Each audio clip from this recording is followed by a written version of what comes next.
the year 363 since the Nativity of Christ.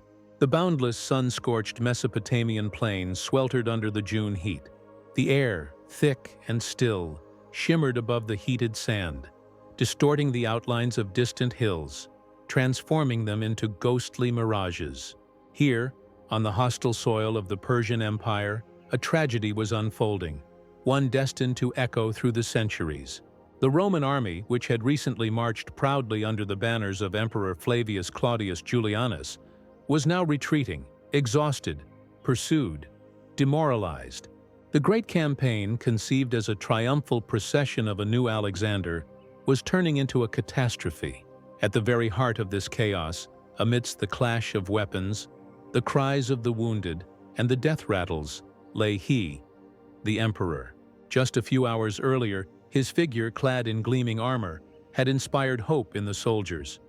His voice, ringing out over the battlefield, had led them forward. Now he lay in his tent, hastily pitched in the midst of the camp, drenched in blood, with a gaping wound in his side from a treacherous Persian spear. Around him thronged loyal commanders, physicians, philosophers, his companions not only in campaigns but also in spiritual quests.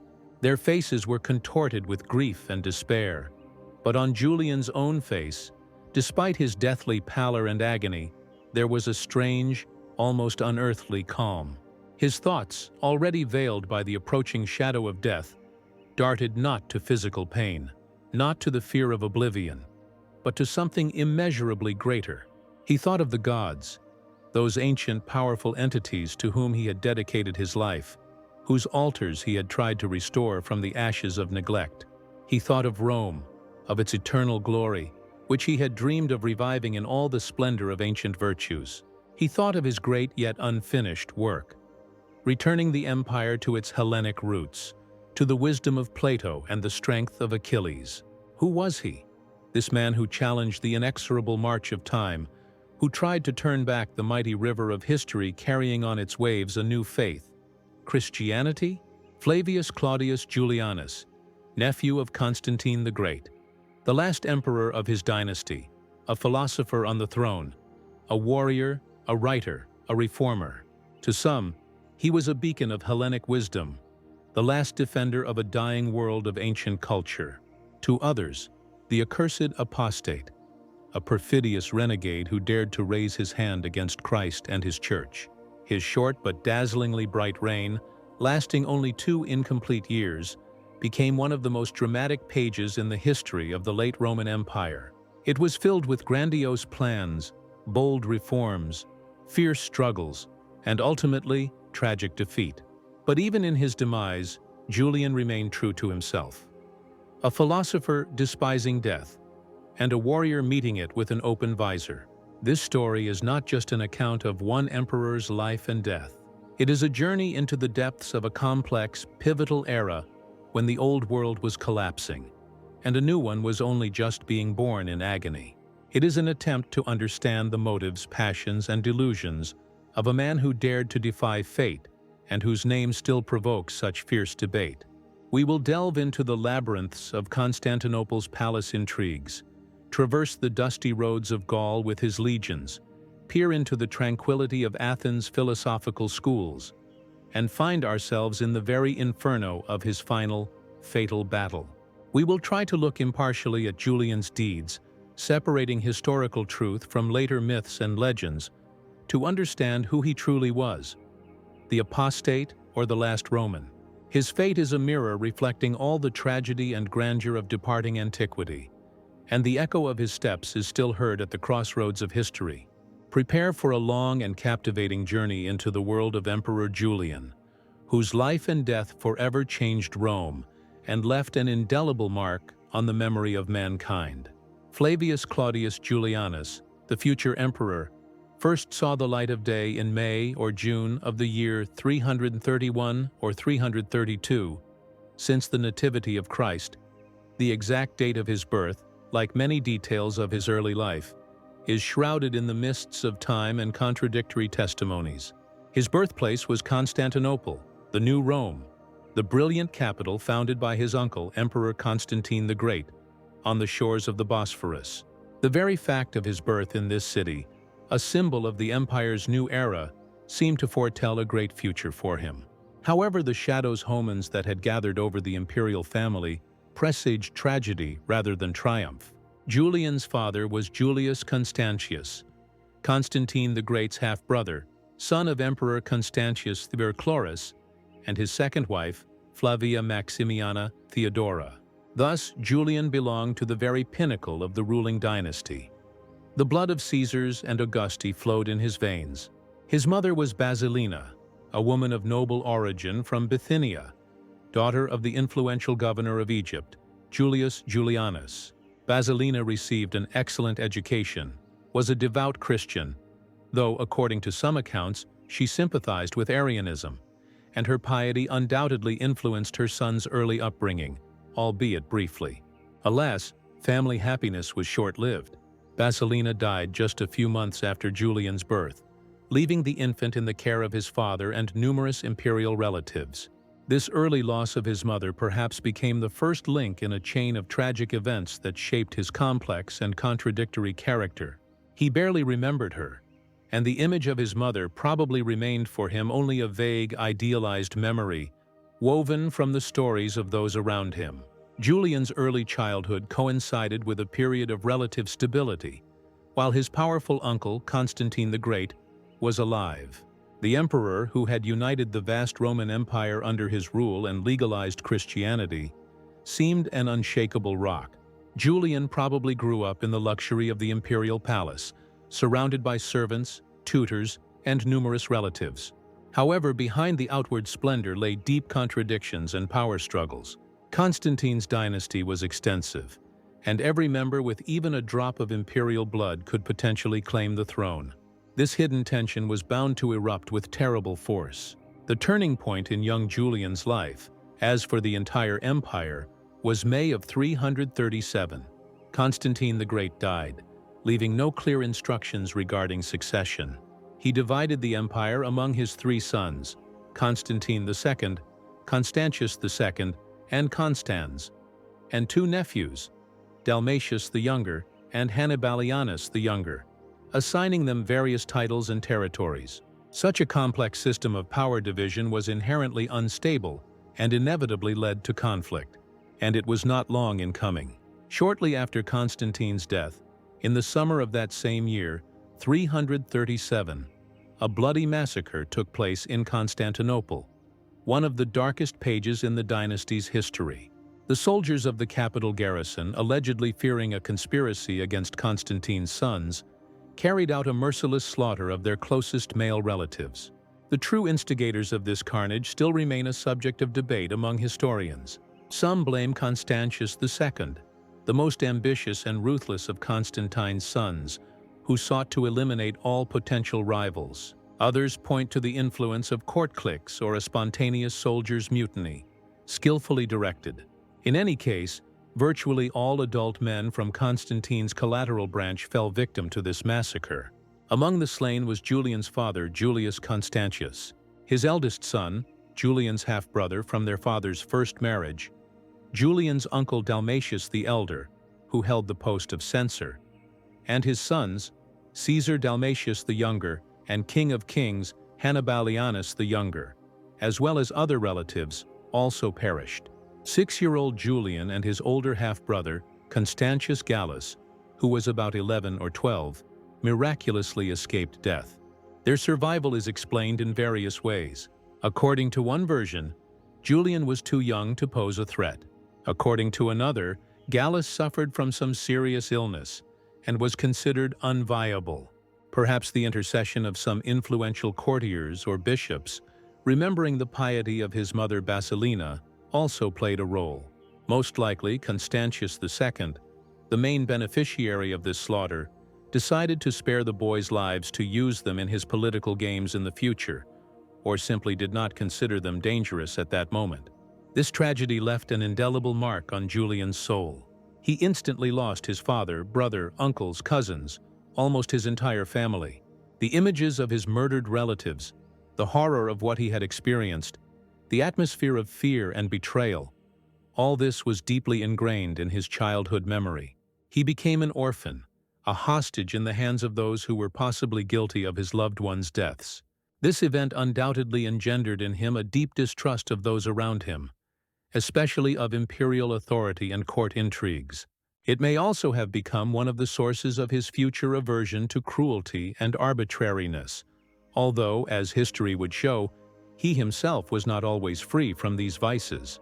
After the massacre, Julian and Gallus were placed under the guardianship of Emperor Constantius II, their cousin, who now shared power over the empire with his two other brothers, Constantine II and Constans, until they perished in internecine wars, leaving Constantius II as sole ruler.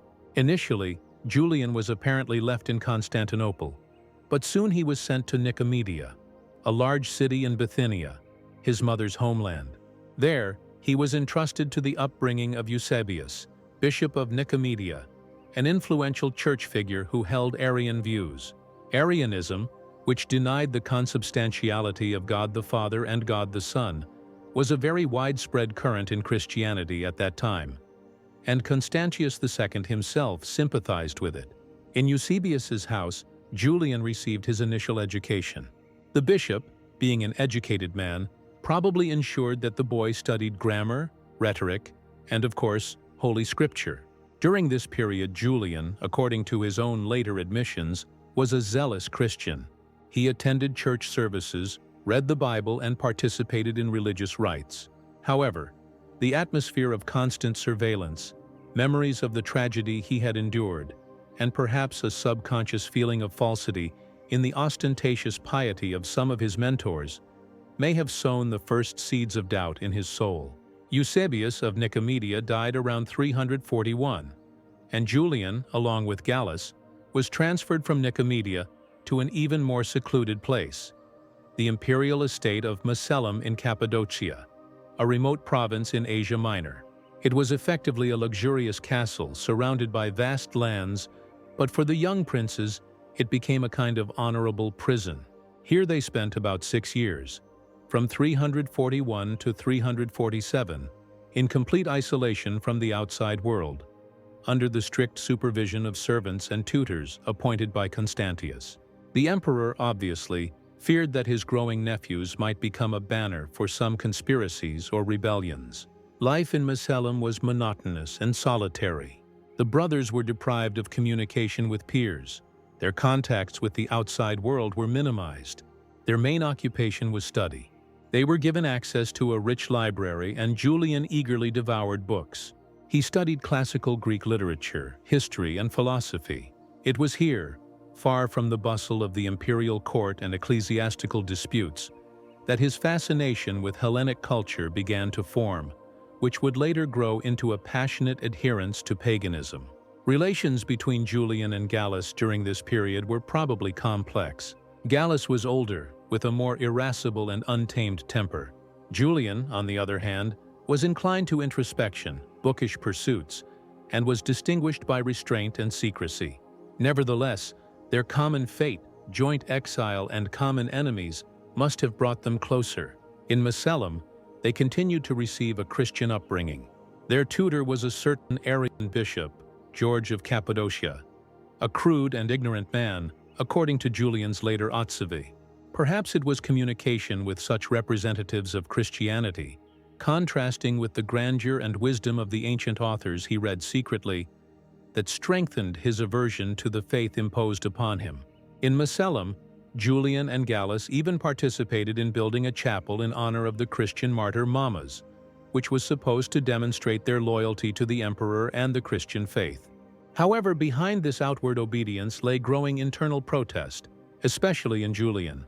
The years of isolation in Cappadocia became for him a time of intensive intellectual and spiritual development, but also a time of accumulating grievances and forming a deep antipathy towards Constantius II, whom he considered responsible for the death of his family and his own confinement.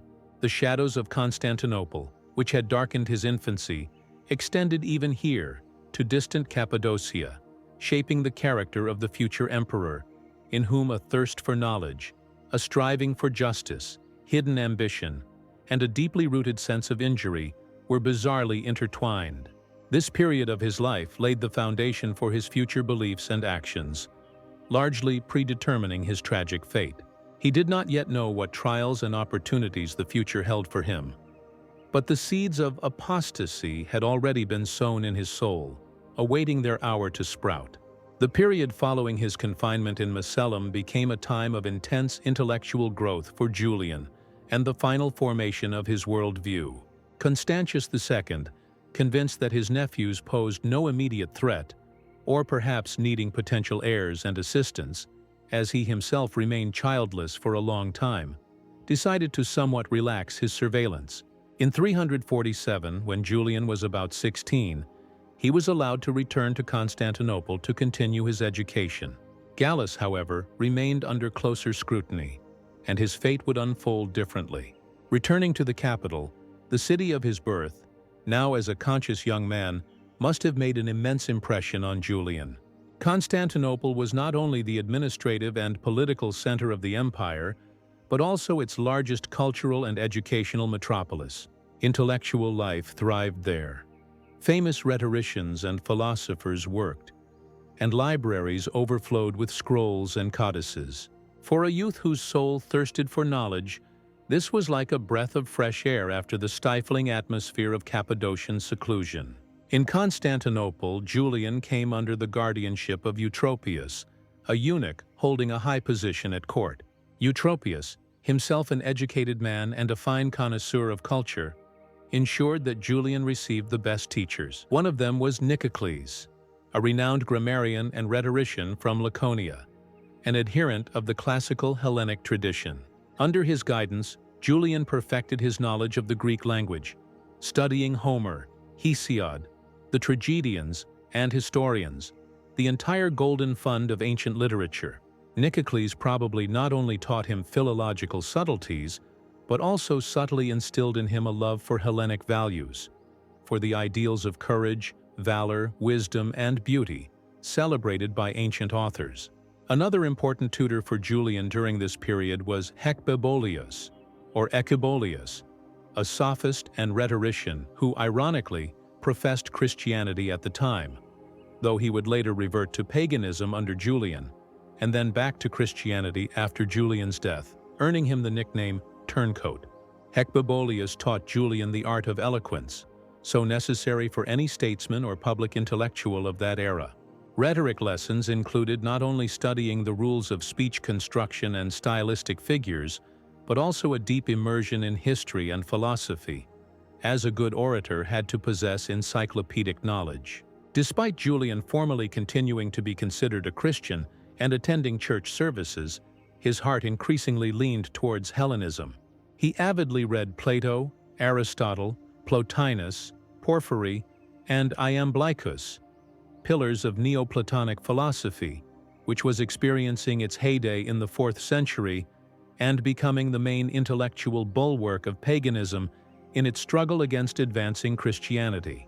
Neoplatonism, with its doctrine of the One, the intelligible world of forms, and the soul striving for elevation and union with the divine, attracted Julian with its depth, sophistication, and connection to ancient wisdom. However, openly expressing his sympathies for paganism in the capital of a Christian empire, under the close scrutiny of Constantius's court, was dangerous. Julian behaved extremely cautiously, concealing his true views under a mask of ostentatious piety. He even performed duties as a lector in church, which was meant to demonstrate his adherence to Christianity. This double life, the necessity of constantly hiding his thoughts and feelings, was undoubtedly a severe trial for him, but it also tempered his character, teaching him patience, cunning, and the ability to bide his time. Julian's stay in Constantinople proved short-lived. His academic successes, his sharp mind, and his growing popularity among the capital's intellectuals began to arouse suspicion in Constantius II. The emperor, always fearing conspiracies and claimants to the throne, decided to remove his capable nephew further from court. Around 348 or 349, Julian was ordered to go to Nicomedia, where he had once lived under the guardianship of Bishop Eusebius. Formally, this was not exile, but it effectively meant removal from the center of political life. In Nicomedia, Julian continued his education, but with greater freedom. Here, he fell under the influence of individuals who played a key role in his final conversion to Hellenic philosophy and religion.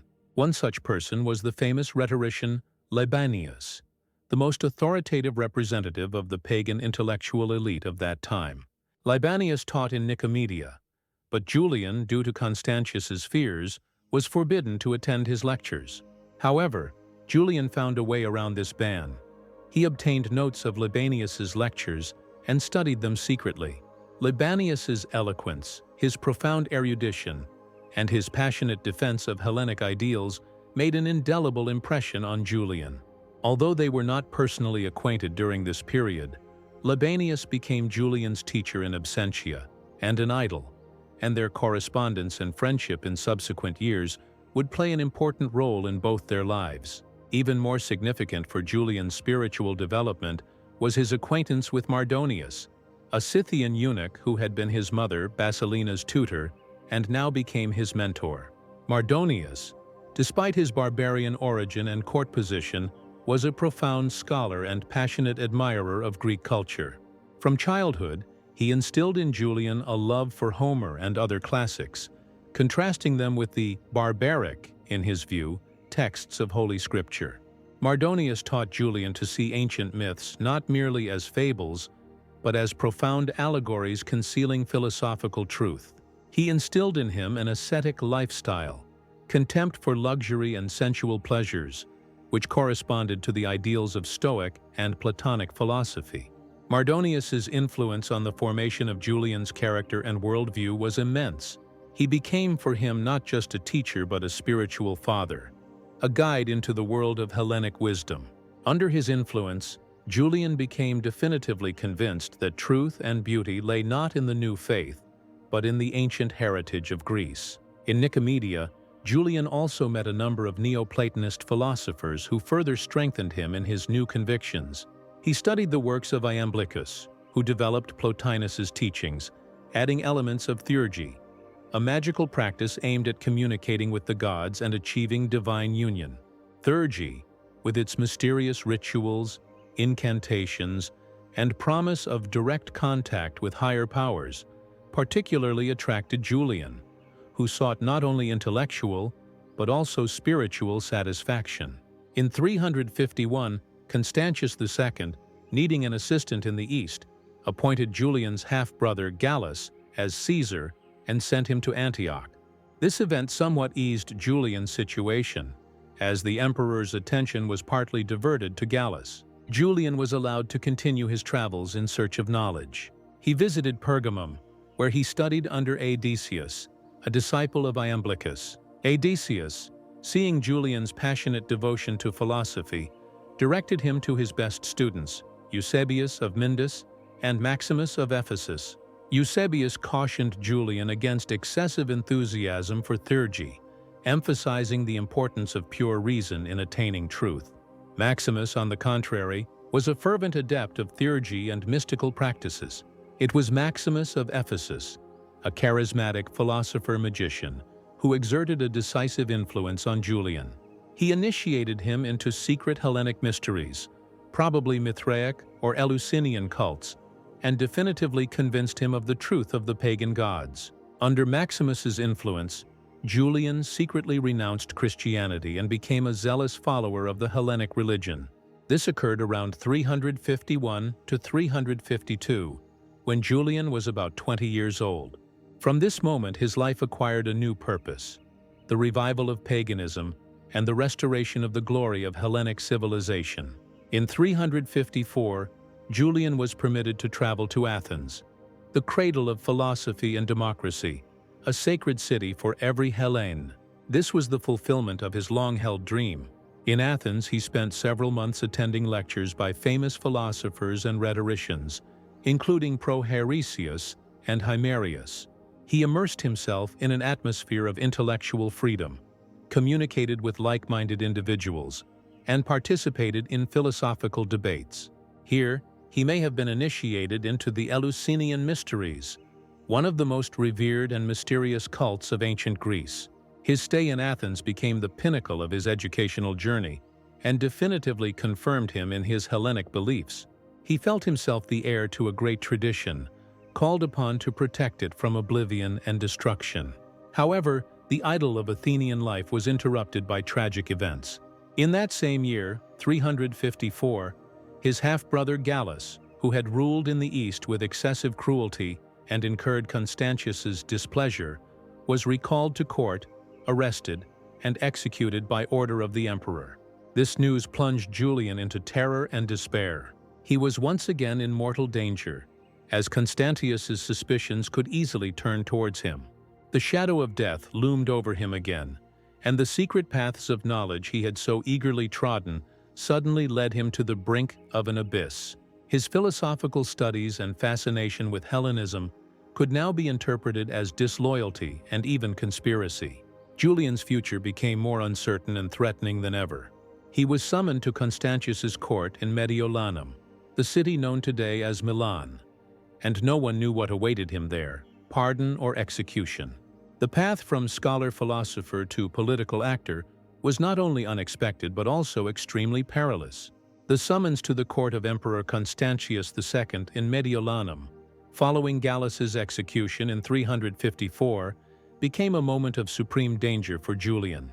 He was about 23 years old and the last surviving male of Constantine's collateral branch, apart from the emperor himself. This fact made him simultaneously a potential heir and an object of constant suspicion from the distrustful and ruthless Constantius. Julian understood perfectly well that his life hung by a thread. Rumors and denunciations, accusing him of secret sympathies for his executed brother, of fascination with pagan cults, and even of conspiracy, could easily lead him to the execution block. Upon arrival in Mediolanum, Julian was effectively placed under arrest. For several months he lived in constant fear, awaiting the decision of his fate. He was interrogated, watched, and his every step and word were subjected to careful analysis. At this critical moment, his fate was decided by Empress Eusebia, Constantius II's second wife. Eusebia, an educated, intelligent woman who apparently wielded some influence over her husband, sympathized with the young prince. She saw him not as a conspirator but rather as a scholar, far removed from political intrigues. Perhaps she also understood that eliminating Julian would leave the dynasty without potential heirs, as Constantius was childless at the time. Thanks to Eusebia's intercession, Julian was not only pardoned, but also received an unexpected offer. On November 6, 355 in Mediolanum, a solemn ceremony took place at which Constantius II proclaimed Julian as Caesar, junior co-ruler, and appointed him commander of troops in Gaul. This decision was dictated not so much by trust in Julian as by desperate necessity. The western provinces of the empire, especially Gaul, were subjected to constant devastating raids by Germanic tribes, Franks and Alemanni. Roman troops suffered losses, cities were destroyed, and the population suffered. Constantius, occupied with problems in the east, needed an energetic and authoritative representative of imperial power in the west. Julian, as a member of the dynasty, could rally the troops and the local population. For Julian himself, this appointment was a shock. He, a philosopher and scholar with no military experience, was to lead an army and fight experienced and brutal barbarians. He felt like a pawn in someone else's game, thrown onto the most dangerous section of the front. However, he had no choice. Refusal would mean certain death. To strengthen Julian's connection to the imperial house and increase control over him, Constantius married him to his sister Helena, Constantine the Great's daughter. Helena was considerably older than Julian, and according to some accounts, was neither beautiful nor healthy. This marriage was purely political, and although Julian treated Helena with respect, it did not bring him personal happiness. Their children were either stillborn or died in infancy, further intensifying the tragedy of his personal life. Departing for Gaul, Julian was full of dark forebodings. Constantius provided him with experienced military commanders and administrators, such as Praetorian Prefect Florentius and Master of Horse Marcellus, who were supposed to not only assist him, but also effectively control his actions. Julian's powers as Caesar were severely limited. He could not independently appoint officials, manage the treasury, or conduct diplomatic negotiations. In fact, he was merely a nominal head, responsible for military operations, while real power remained in the hands of Constantius's men. The situation in Gaul, where Julian arrived at the end of 355, was catastrophic. The Rhine frontier had been breached, and numerous cities, including Colonia Agrippina, now known as Cologne, Mogontiacum, Mainz, and Argentoratum, Strasbourg, had been captured and destroyed by barbarians. Roman troops were demoralized, and discipline was declining. The local population lived in constant fear. Julian faced daunting tasks: to restore the army's combat capability, expel the barbarians, strengthen the borders, and re-establish governance in the devastated provinces.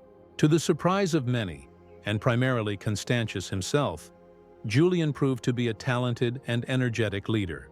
He quickly mastered military affairs, displaying personal courage, strategic thinking, and an ability to connect with the soldiers. Unlike many commanders of his time, Julian shared all the hardships of campaign life with his warriors, ate simple food, slept on a hard bed, and personally participated in skirmishes. This earned him the respect and affection of the legionaries, who saw him not as an effete aristocrat, but as a true comrade in arms. Julian's first military campaigns in 356 and 357 were aimed at liberating captured cities and pushing the Franks and Alemanni back across the Rhine. He acted decisively and boldly, often risking his own life. He managed to recapture Colonia Agrippina from the Franks, restore fortifications on the Rhine, and inflict several defeats on barbarian detachments. However, the decisive battle took place in August 357, near the city of Argentoratum, modern Strasbourg. The Roman army under Julian's command, numbering about 13,000 warriors, clashed with the combined forces of Alemannic tribes led by their king Chnodomar. The Alemanni were significantly more numerous, estimated at 30 to 35,000 men. The situation seemed hopeless. Many Roman officers, including the master of horse Barbatio, who had replaced Marcellus, advised Julian to avoid battle and retreat. However, Julian, understanding that the fate of all Gaul depended on the outcome of this battle, decided to fight. The Battle of Argentoratum became a triumph of Julian's military genius. He skillfully deployed his troops, using the terrain to his advantage. The Roman infantry, formed in dense ranks, withstood the ferocious onslaught of Alemannic cavalry and infantry. At a critical moment in the battle, when the Roman right flank began to retreat under pressure from superior enemy forces, Julian personally rushed into the thick of the fight, inspiring his soldiers by his example. His composure and courage turned the tide of the battle. The Alemanni were utterly defeated, and their king Chnodomar was captured. Barbarian losses were enormous, while the Romans lost only a few hundred men. The victory at Argentoratum had colossal significance. It not only halted the Alemannic advance into Gaul, but also restored the prestige of Roman arms. Julian became a hero in the eyes of the army and the population. His fame even overshadowed that of Constantius himself. After Argentoratum, Julian launched several successful campaigns across the Rhine into barbarian territory, punishing them for their raids and forcing them to conclude peace on terms favorable to Rome. He restored many destroyed fortresses along the Rhine, thereby ensuring the security of the frontier for several years to come. Besides military successes, Julian also proved to be a wise administrator. He actively fought corruption among officials who profited from the population's suffering. He reduced taxes for devastated provinces, which contributed to economic recovery. He personally reviewed citizens' complaints, striving for justice and legality. His administrative activities were aimed at alleviating the burden on the common people and strengthening loyalty to imperial authority. He tried to revive municipal self-government, involving local curiales, members of city councils, in city governance. His residence in Gaul was often Lutetia Parisiorum, the city known today as Paris, which he grew to love and did much to improve. However, Julian's successes in Gaul aroused increasing envy and suspicion in Constantius II and his courtiers. They feared that the Caesar's popularity might grow into a threat to the Augustus's power. Intrigues were woven at court, and rumors slandering Julian were spread. His actions were constantly criticized, and his initiatives were sabotaged. Praetorian prefect Florentius and other officials assigned to Julian regularly reported on him to the emperor. Constantius tried to attribute all of Julian's victories to himself, diminishing his merits. Relations between the Augustus and the Caesar became increasingly strained. Julian, for his part, felt increasingly confident. He saw the fruits of his labors and felt the support of the army and people of Gaul. He understood that Constantius was unjust towards him and that his position remained precarious. He continued his philosophical studies, corresponded with Libanius and Maximus of Ephesus, strengthening his pagan convictions. He increasingly felt himself not just a commander, but a man destined by fate for something greater. The purple of Caesar, received from Constantius's hands, was becoming too tight for him. The sword with which he had so successfully defended Gaul could at any moment turn against those who tried to limit his power and belittle his achievements. Conflict between Julian and Constantius was brewing, and the only question was when and how it would erupt. The Gallic period became a school of life for Julian, transforming him from an inexperienced youth into a hardened warrior and wise ruler, ready to assume full responsibility for the fate of the empire. The tension in relations between Emperor Constantius II, ruling in the east, and his Caesar Julian, triumphantly operating in Gaul, reached its peak by the end of 359 to early 360. Julian's successes, his growing popularity among the troops and the population of the western provinces, and his independent character all caused increasing apprehension in Constantius.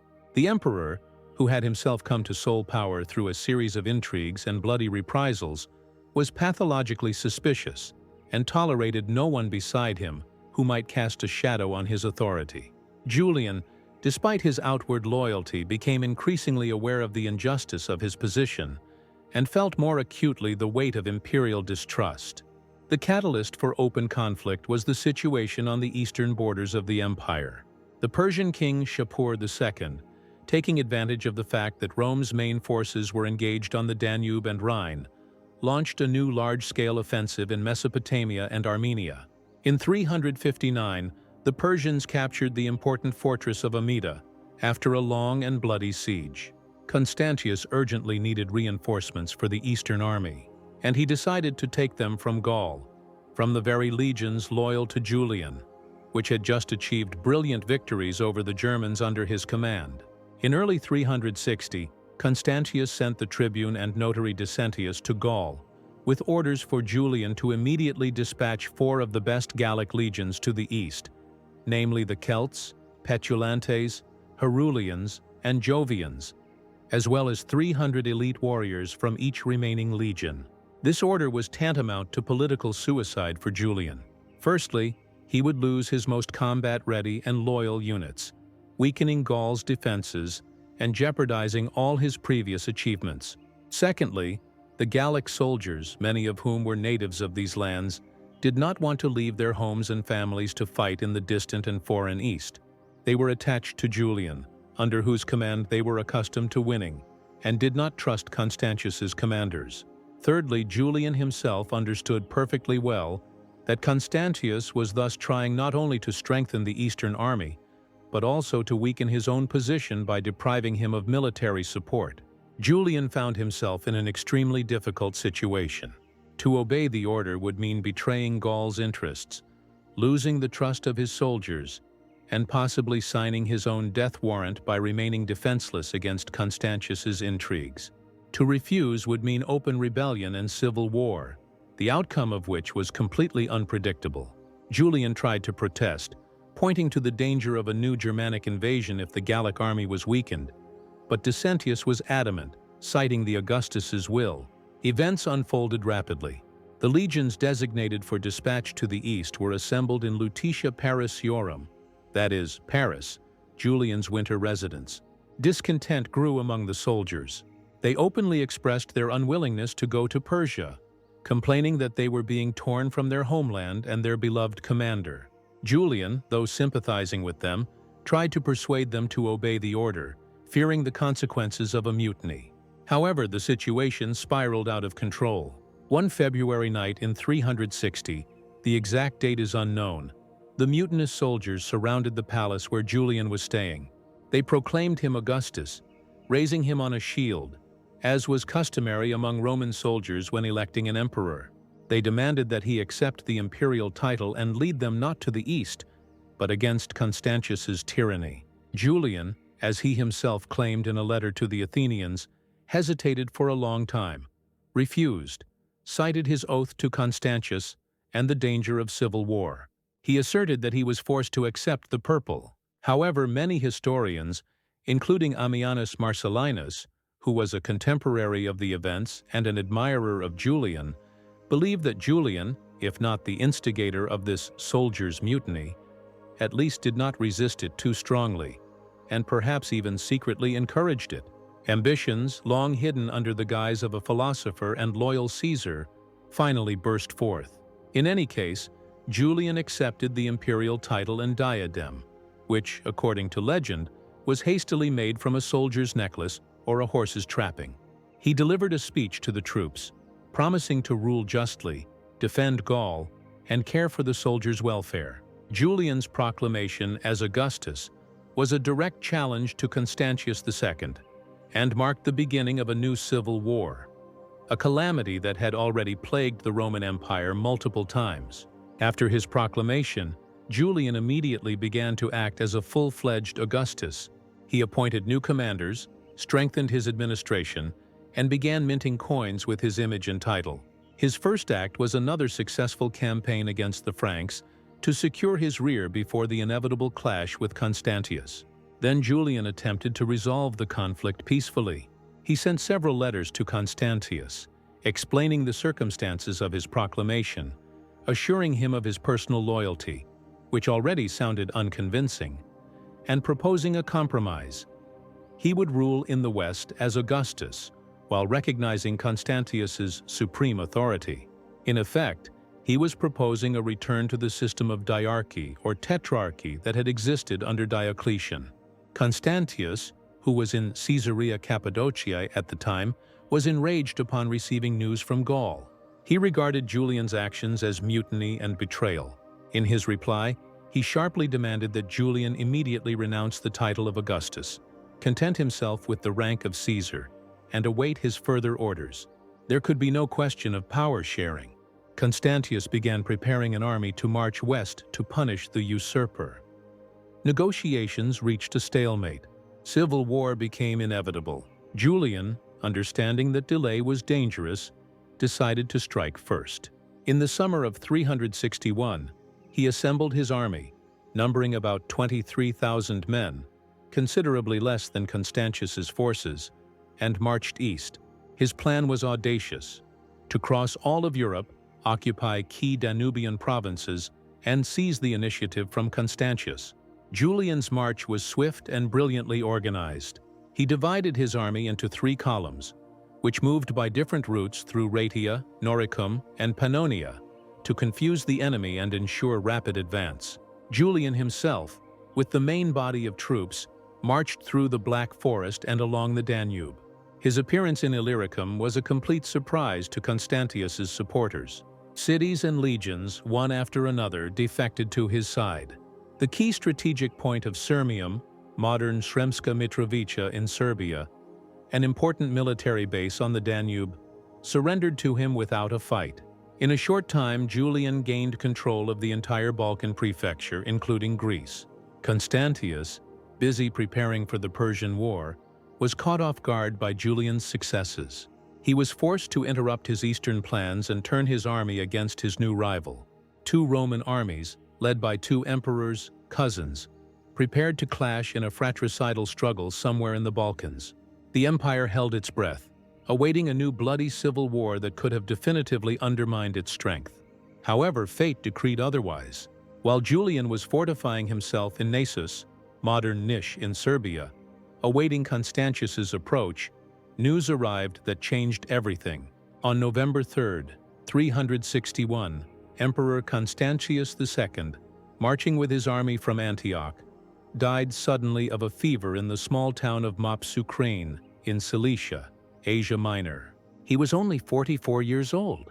According to Ammianus Marcellinus, before his death, Constantius, realizing the hopelessness of his situation, or perhaps seeking to avoid further bloodshed, declared Julian his legitimate successor. The authenticity of this fact is disputed, but it undoubtedly facilitated Julian's accession to sole rule. Constantius's death removed the main threat to Julian and averted civil war. He was now the sole and undisputed Augustus of the entire Roman Empire. On December 11, 361, Julian solemnly entered Constantinople, the city of his birth, which he had left many years earlier as a suspected exile, and to which he now returned as its absolute master. Crowds of people hailed him as a savior and legitimate ruler. Thus ended this dramatic stage in Julian's life. The Rubicon had been crossed, and there was no turning back. The philosopher-scholar, who by the will of fate and his own ambitions had become a commander and then a rebel, now stood at the pinnacle of power. Boundless opportunities lay before him to implement his grandiose plans for reforming the empire and reviving Hellenic culture. But the burden of power was heavy, and enemies, both external and internal, were not idle. Julian's short but turbulent reign was just beginning, and it was full of both great hopes and tragic omens. Having become the sole ruler of the Roman Empire at the end of 361, Flavius Claudius Julianus finally had the opportunity to openly declare his true religious convictions and begin implementing his long-cherished plans for the restoration of paganism. This aspect of his reign became the most striking, most controversial, and ultimately most tragic, earning him the epithet the Apostate, or in Greek, apostata, in Christian historiography. Immediately upon arriving in Constantinople, Julian ceased to hide his adherence to the Hellenic religion. He began to publicly perform sacrifices to the Olympian gods, restore abandoned and ruined pagan temples, and patronize priests and Neoplatonist philosophers. This sharp turn in the state's religious policy, which for several decades since Constantine the Great had increasingly leaned towards Christianity, caused shock and confusion in society. One of Julian's first measures was the so-called Edict of Toleration, issued in early 362. Formally, this edict proclaimed freedom of conscience for all citizens of the empire, regardless of their religious beliefs. Christians, pagans, Jews, all were guaranteed freedom to practice their cults. Julian annulled all previous laws directed against pagans and returned their confiscated temple properties. Moreover, he allowed all bishops and clergy exiled during Constantius II's reign due to theological disputes to return from exile. This mainly concerned Nicenes and Arians, as well as other Christian currents considered heresies. At first glance, this edict appeared to be a manifestation of liberalism and wise state policy aimed at ending religious strife. However, Julian's true motives were more complex and profound. Firstly, he was genuinely opposed to religious persecution as such, considering it ineffective and unjust. He believed that true faith should be established by persuasion, not by the sword. Secondly, and this was probably the main reason, Julian hoped that the return of exiled bishops of various persuasions, especially the feuding Nicene Orthodox and Arians, would lead to an intensification of internal discord within the Christian Church. He hoped that Christians, mired in their own disputes and quarrels, would weaken their positions and discredit themselves in the eyes of society, which would facilitate the revival of paganism. As Ammianus Marcellinus wrote, Julian believed that freedom of dissent would increase popular strife, and then he would not fear the unanimity of the common people. In this, he was partly right. Disputes between various Christian factions indeed flared up with new force. However, Julian's main goal was not just religious tolerance, but a full-scale restoration of paganism, not in its archaic forms, but in a renewed, philosophically reinterpreted version capable of competing with Christianity. He dreamed of creating a kind of pagan church, a unified, organized structure based on the principles of Neoplatonic philosophy and theurgy. With its own hierarchy of priests, moral code, charitable activities, and education system. Julian personally led this movement. He assumed the duties of Pontifex Maximus, the traditional title of Roman emperors, signifying headship over the state religion. He enthusiastically participated in pagan ceremonies, offered abundant sacrifices, for which he received the derisive nickname Bull Slaughterer from Christians, wrote hymns to the gods, especially Helios Sol, whom he revered as the supreme deity in his Neoplatonic system, and composed philosophical treatises in defense of paganism. His personal example was meant to inspire others. He actively engaged in restoring and building pagan temples throughout the empire, allocating significant funds from the treasury for this purpose. He tried to reform the pagan priesthood, demanding from priests not only ritual purity, but also high moral qualities, education, and piety. Priests, according to his plan, were to become spiritual mentors of the people, preachers of Hellenic wisdom, organizers of charity, following the example of Christian communities whose social activities aroused both admiration and envy in Julian. He appointed provincial high priests, or archieres, responsible for the state of pagan cults in their regions, and sent them detailed instructions on how to organize religious life. The philosophical theological basis of Julian's religious policy was Neoplatonism, as developed by Iamblichus and his followers, especially Maximus of Ephesus, who became one of the emperor's closest advisors. Julian believed in a single, transcendent deity, from which other gods, traditional Olympian gods, local deities, cosmic forces, emanated. These gods were seen as intermediaries between the one and the material world, as objects of worship and sources of grace. A special place in Julian's pantheon was occupied by Helios Mithras, the sun god, whom he identified with the supreme intelligible principle. Theurgy, the practice of ritual communication with the gods, played an important role in his religious views. Julian did not limit himself to positive measures for reviving paganism. He also took a series of steps aimed at weakening Christianity's position, although he avoided direct physical violence and mass persecutions characteristic of some of his predecessors, such as Diocletian.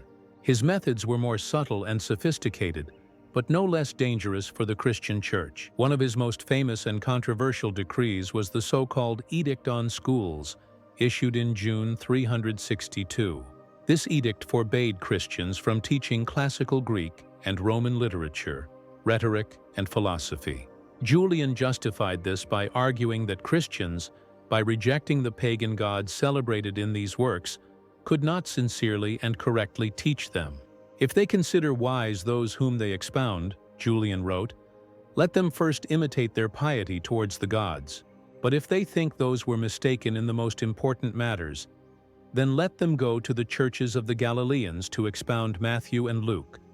Julian contemptuously called Christians Galileans, emphasizing their, in his view, provincial origins.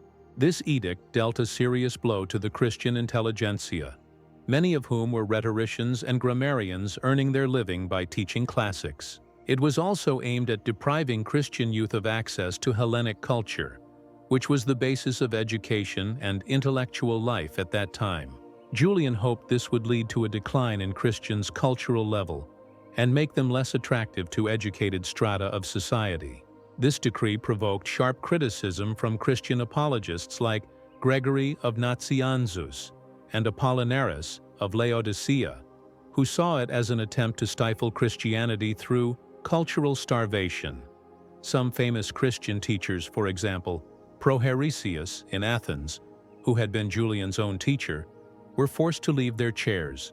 Julian also deprived the Christian clergy of a number of privileges they had enjoyed since Constantine the Great, such as exemption from taxes and duties, and the right of ecclesiastical courts.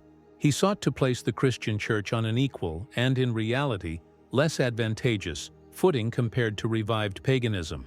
The emperor did not shy away from direct polemics with Christianity. He wrote an extensive work against the Galileans, also known by its Latin title Adversus Galileos, in which he sharply criticized Christian doctrine, accusing it of illogicality, barbarism, deviation from true Hellenic wisdom, and even atheism, since Christians rejected traditional gods. This treatise, preserved only in fragments, mainly in the refutations of Cyril of Alexandria, demonstrates Julian's profound erudition in both Christian theology and Greek philosophy, as well as his sincere and passionate hatred for the Galilean contagion. A special place in Julian's religious policy was occupied by his plan to rebuild the Jerusalem temple, destroyed by the Romans in the year 70 CE.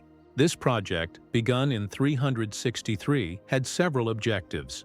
Firstly, it was intended to demonstrate Julian's favor towards the Jews, whom he considered allies in the struggle against Christianity, as both rejected Christ's divinity, albeit for different reasons. Secondly, the rebuilding of the temple, foretold in the Old Testament but, according to Christians, impossible after the coming of the Messiah, was meant to strike a blow at Christian theology, which asserted that the Jerusalem temple had forever lost its significance. Julian allocated significant funds for this project and entrusted its execution to his confidant, Alypius of Antioch. However, the enterprise ended in failure. According to Ammianus, Marcellinus, and Christian authors, work was interrupted by mysterious fires and earthquakes, when, as described, terrible balls of fire erupted from beneath the ground, which were interpreted as divine intervention. Modern historians suggest more prosaic reasons: sabotage, technical difficulties, lack of funding, or Julian's own death, which interrupted the project. Julian's religious policy provoked a mixed reaction in society. Pagans, especially intellectuals and the aristocracy, mostly welcomed his initiatives, seeing him as the savior of Hellenic culture. However, the broad masses of the population, especially in the eastern provinces, which were already largely Christianized, treated his reforms with caution or hostility. Christian leaders, such as Athanasius the Great, Gregory of Nazianzus, and John Chrysostom, though the latter wrote after Julian's death, launched an active polemic against the emperor, denouncing his apostasy and defending the Christian faith. Despite all his energy, erudition, and sincere belief in the righteousness of his cause, Julian failed to achieve his main goal. The restoration of paganism proved short-lived. The reasons for this were manifold. Firstly, time had been lost. Christianity was already too deeply rooted in the Roman Empire, especially in the East. It had a developed organizational structure, a powerful intellectual tradition, and an attractive value system for many, including the idea of salvation, equality before God, and active charity. Secondly, paganism itself was too heterogeneous, lacking a unified dogma and organization to successfully compete with Christianity. Julian's attempt to create a pagan church was artificial and did not find broad support. Thirdly, Julian's short reign, lasting less than 2 years, simply did not give him enough time to implement such large-scale plans. His premature death on the battlefield cut short all his endeavors. Nevertheless, Julian's religious policy had important consequences. It forced Christian thinkers to reflect more deeply on their faith and to sharpen their arguments in polemics with paganism. It also showed that a return to the past was impossible and that the future belonged to the new religion. Paradoxically, Julian the Apostate, unintentionally, contributed to the further strengthening of Christianity, which, having withstood this last serious challenge from state power, finally established itself as the dominant religion of the Roman Empire. His attempt to bring back the gods was tragic and heroic at the same time, becoming a vivid symbol of departing antiquity. Ascending the imperial throne, Julian, with his characteristic energy and idealism, embarked not only on religious restoration, but also on large-scale reforms in state administration, the economy, and the army. His domestic policy was aimed at combating corruption, reducing state expenditures, alleviating the tax burden, strengthening justice, and reviving civic virtues in the spirit of ancient ideals. He sought to create the image of a philosopher on the throne, an ascetic ruler, accessible to his subjects and personally involved in all state affairs. One of Julian's first steps was a drastic reduction of the imperial court. The court of Constantius II was famous for its splendor, luxury, and huge staff of courtiers, eunuchs, servants, and spies, who not only burdened the treasury, but were also a source of constant intrigue and corruption. Julian, despising effeminacy and extravagance, dismissed thousands of, in his opinion, unnecessary court employees: barbers, cooks, cupbearers, chamberlains. Ammianus Marcellinus recounts a famous anecdote. When Julian requested a barber, a richly dressed official appeared. The surprised emperor remarked that he had asked for a barber, not a rationalis, that is, a financial official. This episode vividly illustrates his desire for simplicity and economy. He also significantly reduced the number of secret agents, known as agents in rebus, who under Constantius had become a kind of political police, holding the entire empire in fear. Julian paid great attention to judicial reform. He sought to make the courts more accessible, swift, and just. He himself often personally attended court sessions, delving into cases and delivering judgments. He showed mercy to petty offenders but was severe with corrupt officials and judges. To investigate abuses committed at Constantius II's court, Julian established a special commission in Chalcedon, known as the Chalcedon Tribunal. However, this commission's activities were criticized by contemporaries for excessive cruelty and bias. Some of those convicted, for example the powerful eunuch Eusebius, Constantius's former chamberlain, were indeed guilty of grave crimes, but there were also those who suffered unjustly, becoming victims of score settling or false denunciations. Julian himself, apparently, could not always control the commission's work, which cast a shadow on his reputation as a just ruler. In financial policy, Julian sought to alleviate the tax burden, especially for the poorest strata of the population and devastated provinces. He abolished some of the most burdensome taxes, such as the chrysargeron, or aurum lustrale, a tax on merchants and artisans levied every 5 years. He also streamlined the tax collection system, combating abuses by collectors. In Gaul, while still Caesar, he had achieved a significant reduction in the land tax, which contributed to the region's economic recovery.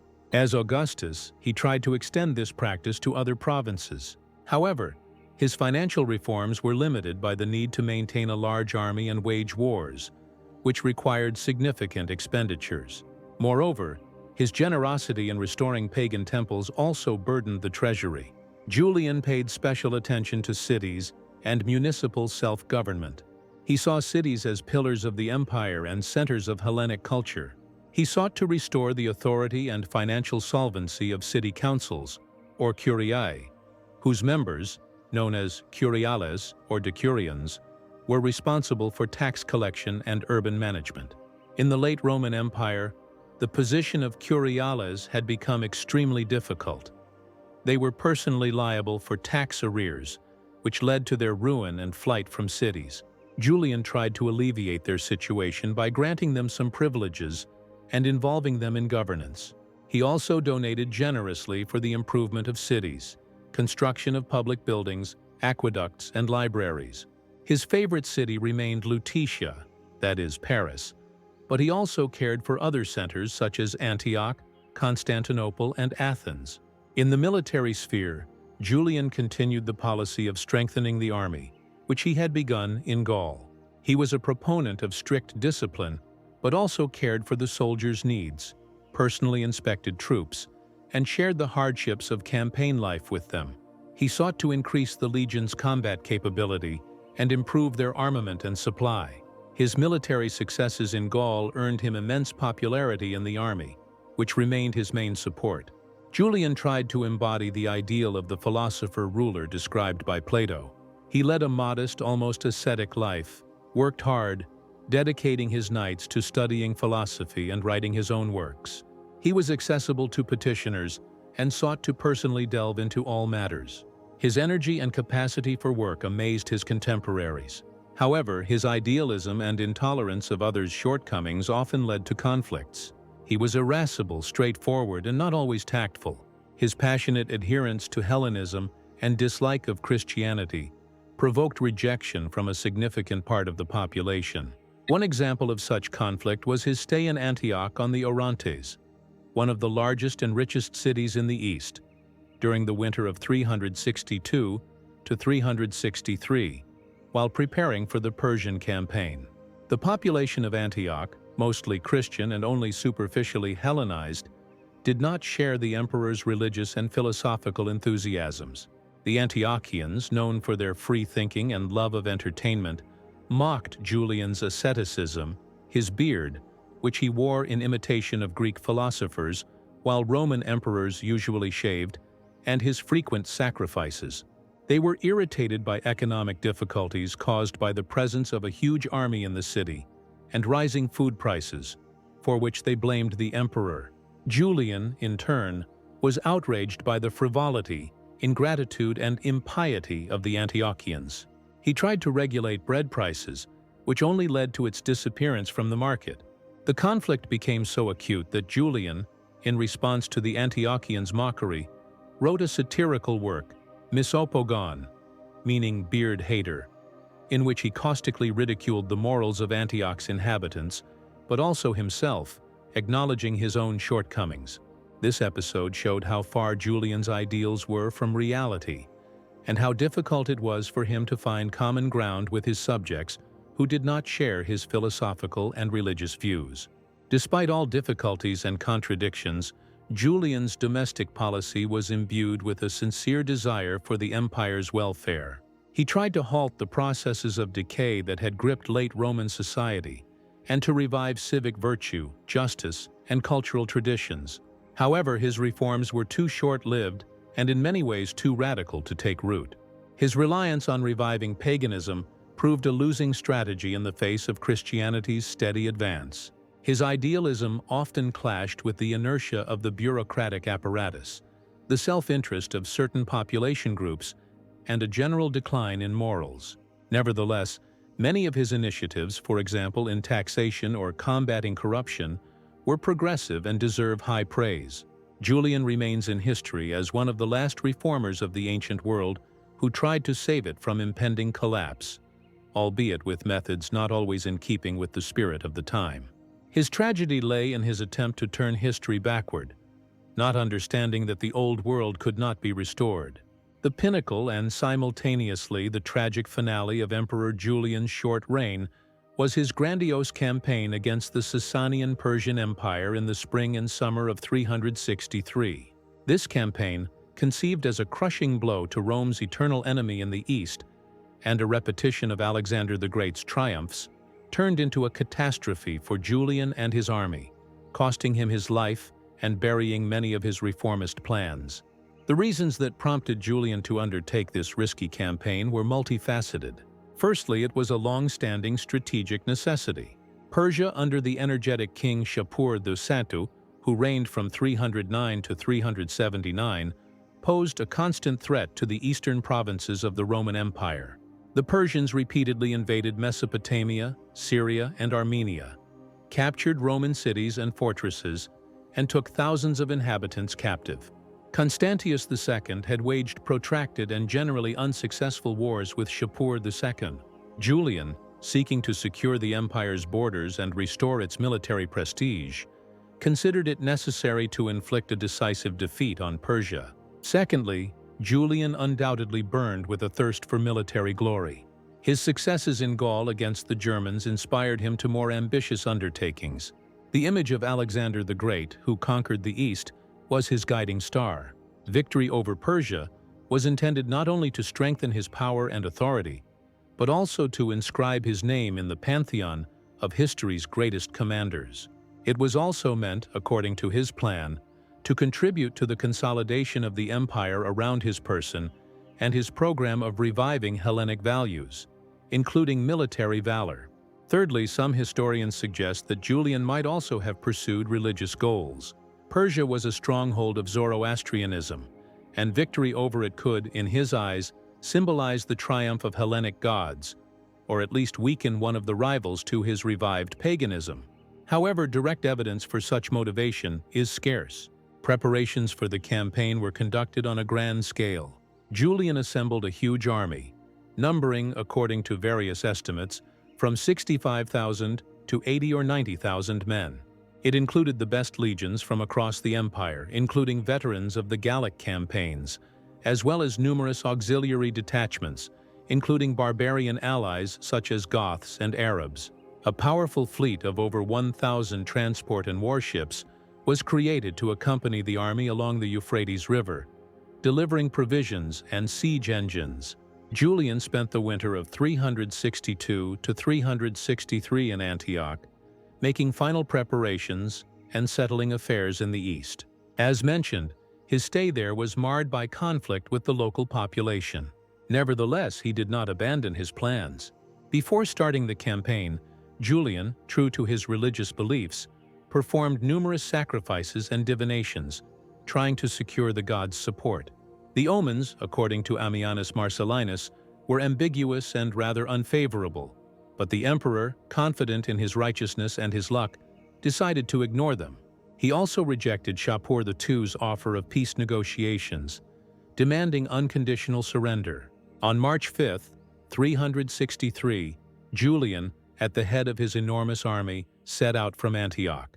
The initial plan, apparently, involved invading Persia from the north, through Armenia, where the Romans could count on the support of the Armenian king Arshak II. However, at the last moment, Julian changed the plan. He decided to strike directly at the heart of the Persian Empire, its capital Ctesiphon, located on the Tigris River in Mesopotamia. To do this, he led the main part of the army south, along the Euphrates. A smaller detachment, numbering 18 to 30,000 men, under his commanders Procopius and Sebastianus, he sent to Armenia with orders to join King Arshak's troops there, and then strike the Persians from the north, diverting their forces.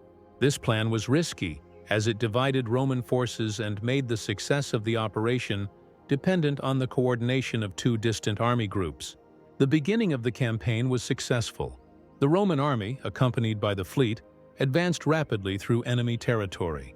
Julian proved to be an energetic and talented commander. He personally led the troops, participated in skirmishes, and maintained discipline. The Romans captured and destroyed several Persian fortresses, including Pirisabora and Myoza Malcha. The Persians, caught off guard by the swift offensive, avoided major battles, employing scorched earth tactics, destroying crops, poisoning wells, and attacking Roman foraging parties. At the end of May, 363, Julian's army approached the walls of Ctesiphon, a huge and well-fortified city. The Romans won a major battle near the walls of the Persian capital, defeating Shapur II's army, but they could not take the city itself. The siege of Ctesiphon required much time and effort, and the Romans were beginning to experience supply problems.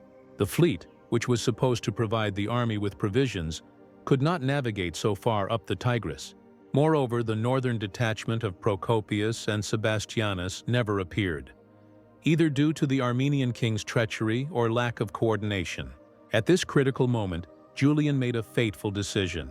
Instead of besieging Ctesiphon or retreating the same way along the Euphrates, he ordered his fleet to be burned so it would not fall to the enemy, and so the soldiers would not hope for an easy retreat, and to march deeper into Persia, northeastwards, through sparsely populated and desert areas, hoping to find provisions there and link up with the Armenian contingent.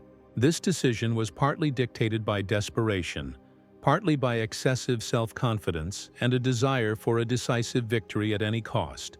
Many of his commanders opposed this plan, but Julian insisted. The retreat, for it was effectively a retreat, though Julian tried to present it as a maneuver, turned into a living hell. The Roman army moved through land scorched by the Persians, suffering from a lack of food and water, the scorching heat, and constant attacks by Persian cavalry and elephants. The soldiers were exhausted, demoralized, and their fighting spirit waned. Julian, as always, tried to be at the forefront, encouraging his warriors, but even he could not change the situation. On June 26, 363, during another rearguard action against the Persians near a place called Maranga, or Phrygia, not far from Samarra, tragedy struck.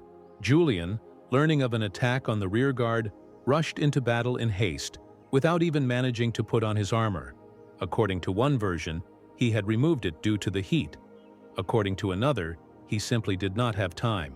During the skirmish, he was mortally wounded by an enemy spear or javelin which pierced his side, damaging his liver and intestines. There is also a version, supported by some Christian authors, that Julian was killed not by a Persian, but by one of his own Christian soldiers, avenging him for persecuting the faith. However, Ammianus Marcellinus, an eyewitness to the events, asserts it was a Persian spear. The wounded emperor was carried to his tent. He bore his suffering courageously, comforted his comrades, and conversed with the philosophers Maximus of Ephesus and Priscus about the immortality of the soul. According to tradition, his last words were, "You have conquered Galilean," in Latin, Vicisti Galilaei, addressed to Christ. However, this phrase is most likely a later Christian legend, invented to emphasize the triumph of Christianity over the last pagan emperor. Ammianus Marcellinus, who describes Julian's last hours in detail, reports nothing of the sort. According to him, Julian died peacefully like a philosopher, discoursing on lofty matters and expressing regret only that he had not managed to complete what he had begun. He refused to name his successor, leaving this right to the army or the Senate. Julian's death plunged the Roman army into despondency and disarray. The next day, June 27, 363, a hastily assembled military council elected Jovian, commander of the imperial bodyguards, known as Primicarius Domesticorum, as the new emperor. Jovian was a Christian, a rather unremarkable man, but apparently a compromise figure. His main task was to save the remnants of the army. He was forced to conclude a humiliating peace treaty with Shapur II, by which Rome ceded 5 Mesopotamian provinces, strategically important fortresses including Nisibis and Singara, and renounced its support for Armenia. This was a heavy blow to Rome's prestige and security in the east. Julian's body was embalmed and transported to Tarsus in Cilicia, where he was initially buried according to his own will. He wished to be buried in this city, where, according to tradition, Alexander the Great's tomb was located, or, according to another version, because it was a city of Stoic philosophers. Later, possibly under Emperor Theodosius the Great, his remains were moved to Constantinople and interred in the imperial mausoleum alongside other members of Constantine's dynasty, but in a separate sarcophagus, as if emphasizing his special apostate status. Thus ended Emperor Julian's last campaign, a campaign that was supposed to bring him eternal glory, but brought only death and defeat. His demise became a turning point in the history of the late Roman Empire. With him, the last serious attempt at pagan restoration passed into history. The way for the final triumph of Christianity was open.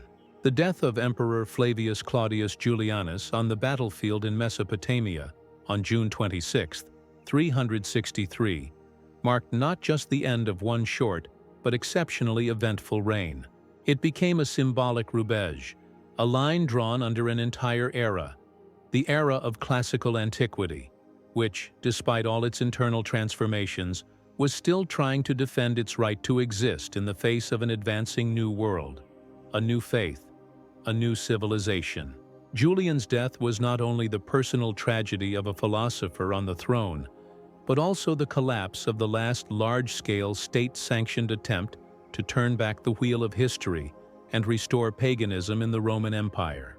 The immediate consequences of Julian's death were catastrophic for Rome.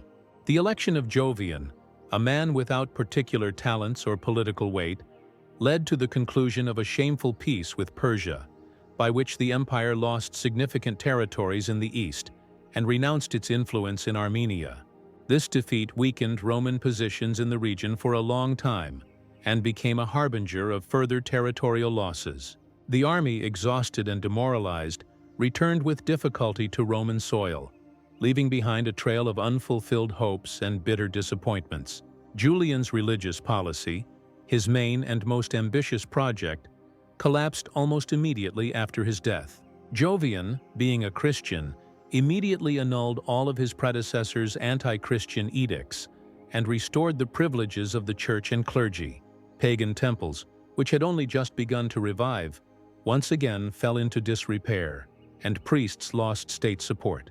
The process of Christianization of the empire, briefly halted during Julian's reign, resumed with new force and was now irreversible. Subsequent emperors, such as Gratian and especially Theodosius the Great, would not only continue the policy of supporting Christianity, but would also move to active persecution of paganism, banning public pagan cults and closing temples.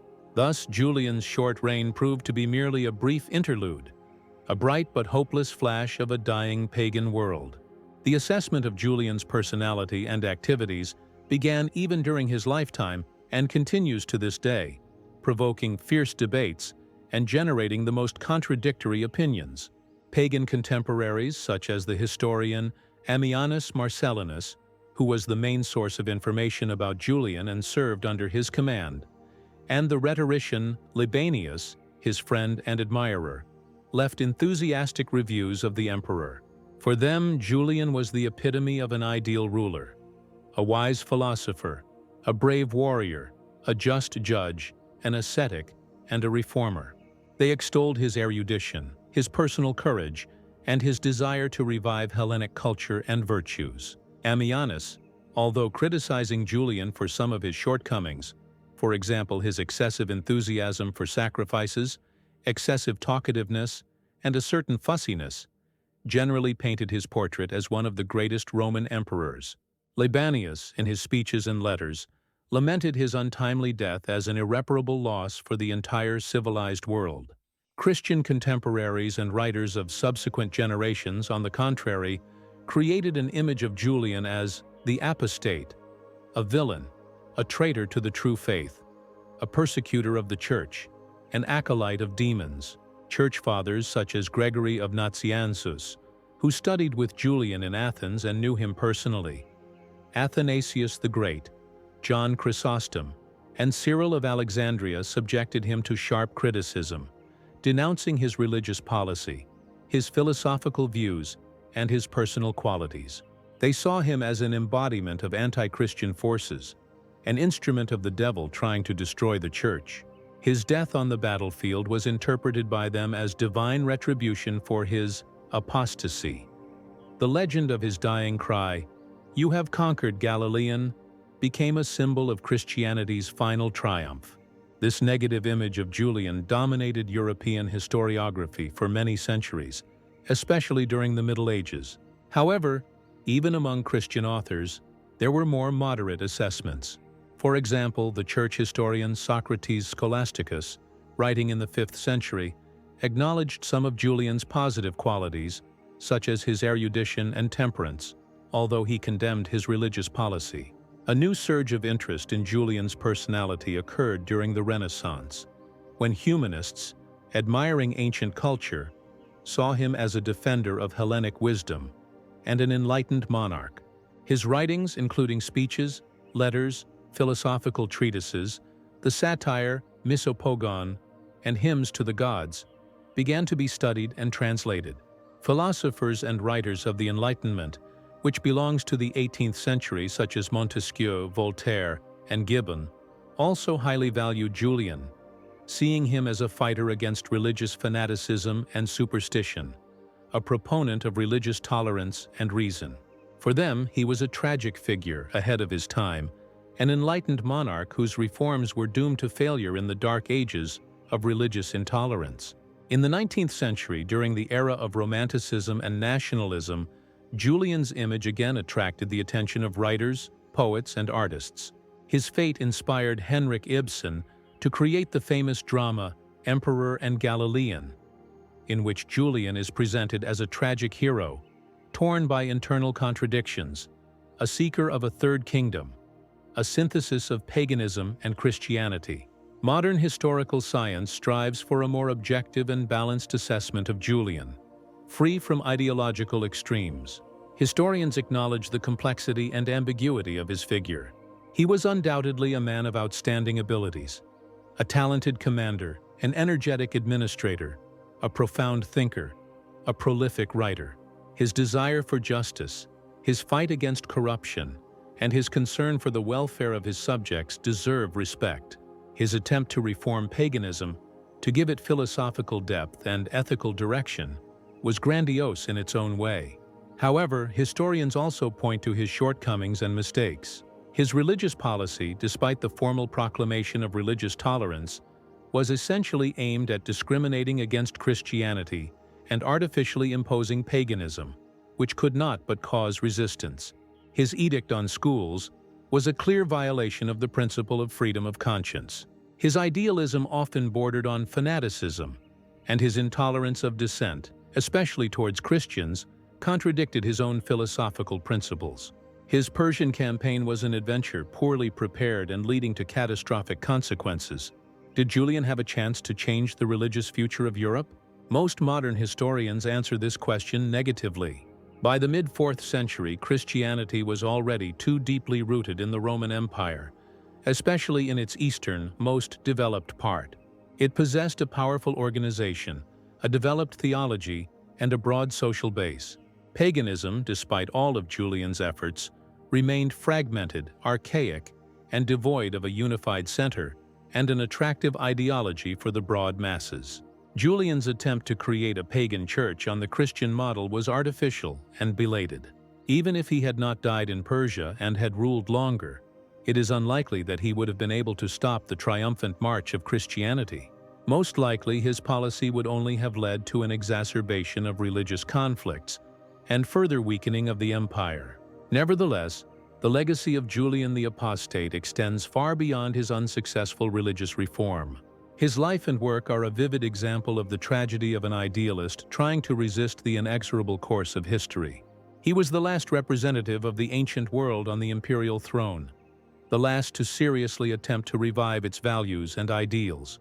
His figure symbolizes the clash of two worlds, two civilizations, departing antiquity and emerging Christian medieval Europe.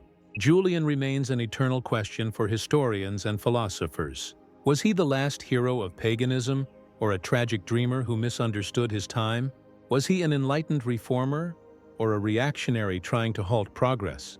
The answers to these questions depend on one's point of view, on the value system of anyone who turns to his legacy. One thing is certain: Flavius Claudius Julianus was an extraordinary personality who left a deep mark on history. His short reign became one of the most dramatic and interesting episodes in the history of the late Roman Empire.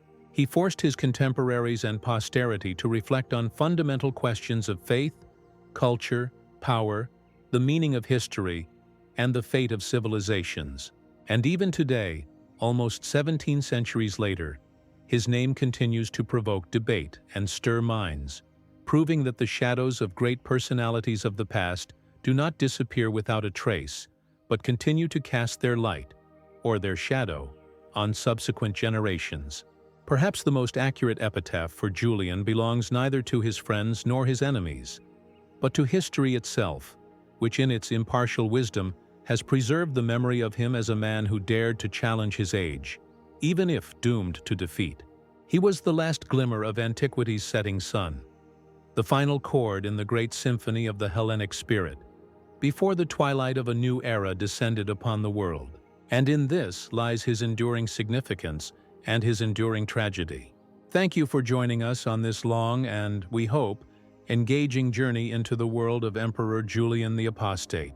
If you enjoyed this account, please subscribe to our channel, give it a like, and leave your comments. What other historical figures or eras would you like to see in our future episodes? Until next time on the pages of history.